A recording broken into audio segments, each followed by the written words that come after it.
Hello everyone, हम लोगों का प्रश्न है 261 का अभाज्य गुणनखंड क्या है।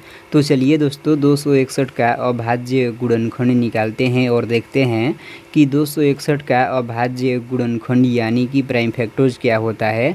तो देखिए दोस्तों, इस संख्या को यहाँ पर कुछ इस प्रकार से लिख लिए हैं। अब दोस्तों इस संख्या को अभाज्य संख्या से घटाना होता है।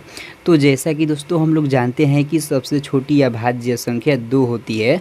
तो हम देखेंगे क्या यह संख्या 2 से कटेगी। तो दोस्तों 2 से कटने का नियम होता है, जिस भी संख्या की इकाई के अंक 0 रहता है, 2 रहता है, 4 रहता है, 6 रहता है और 8 रहता है तो वह संख्या 2 से कट जाती है।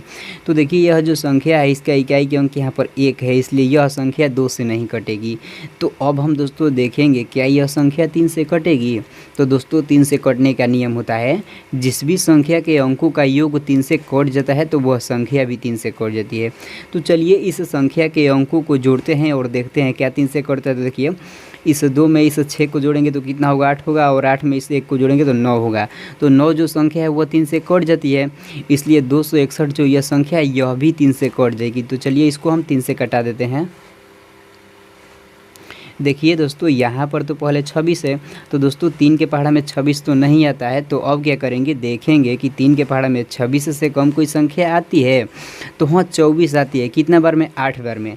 इसलिए हम क्या करेंगे, देखिए यह तो 26 है, यह 24 से कितना ज़्यादा है, 2 ज़्यादा। इसलिए हम क्या करेंगे, इस 26 में से इधर 2 भेज देंगे।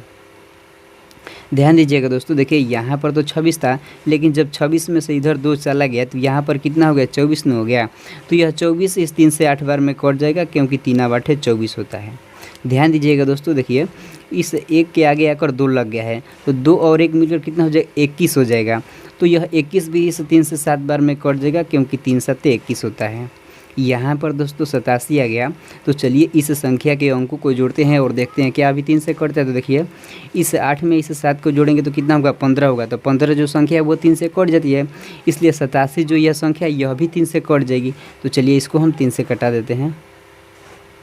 ध्यान दीजिएगा दोस्तों, देखिए यहाँ पर तो 8 है, तो दोस्तों 3 के पहाड़ा में 8 तो नहीं आता है, लेकिन 6 आता है। तो दोस्तों देखिए यह 8 जो है यह 6 से कितना ज़्यादा है, 2 ज़्यादा। इसलिए हम क्या करेंगे, इस 8 में से इधर 2 भेज देंगे। ध्यान दीजिएगा दोस्तों, देखिए यहाँ पर तो 8 था, लेकिन जब 8 में से इधर 2 चला गया तो यहाँ पर कितना हो गया, 6 ना हो गया। तो यह 6 इस 3 से 2 बार में कट जाएगा, क्योंकि 3 दूना 6 होता है। देखिए यहाँ पर देखिए इस 7 के आगे आकर 2 लग गया है, तो 2 और 7 मिलकर कितना हो जाएगा, 27 हो जाएगा। तो यह 27 भी इस 3 से 9 बार में कट जाएगा, क्योंकि 3 बार 27 होता है। यहाँ पर तो दोस्तों 29 आ गया, तो 29 तो एक अभाज्य संख्या है, इसलिए 29 को 29 से कटा देंगे तो यह एक बार में कट जाएगा।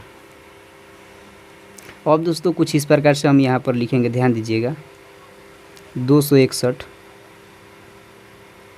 बराबर, देखिए दोस्तों 261 जो यह संख्या है 2 बार 3 से कटा है और 1 बार 29 से कटा है। तो इन सभी को क्या करेंगे, यहाँ पर गुणे के रूप में लिखेंगे। तो चलिए लिखते हैं 3 गुणे 29। तो दोस्तों जो यह आ गया ना 3 गुणे 29, यही क्या हो गया, इस 261 का अभाज्य गुणनखंड यानी कि प्राइम फैक्टर्स हो गया। अब दोस्तों इसको क्या करेंगे, घातांकीय रूप में सजाकर लिख देंगे कुछ इस प्रकार से। यहाँ पर 261 है, तो 261 को हम इसी तरह से लिखेंगे और बराबर के चिन्ह देंगे। यहाँ पर देखिए दोस्तों 3 जो है यह 2 बार है, इसलिए हम क्या करेंगे, 3 की घात 2 लिख देंगे और गुणा का चिन्ह देंगे। यहाँ पर 29 से सिर्फ 1 बार है, इसलिए 29 को 1 बार इसी तरह से लिख देंगे। तो यह जो दोस्तों हो गया ना, यह घातांकीय रूप में हो गया। तो आई होप दोस्तों आप लोग इस वीडियो में जान गए होंगे कि 261 का अभाज्य गुणनखंड यानी कि प्राइम फैक्टर्स क्या होता है।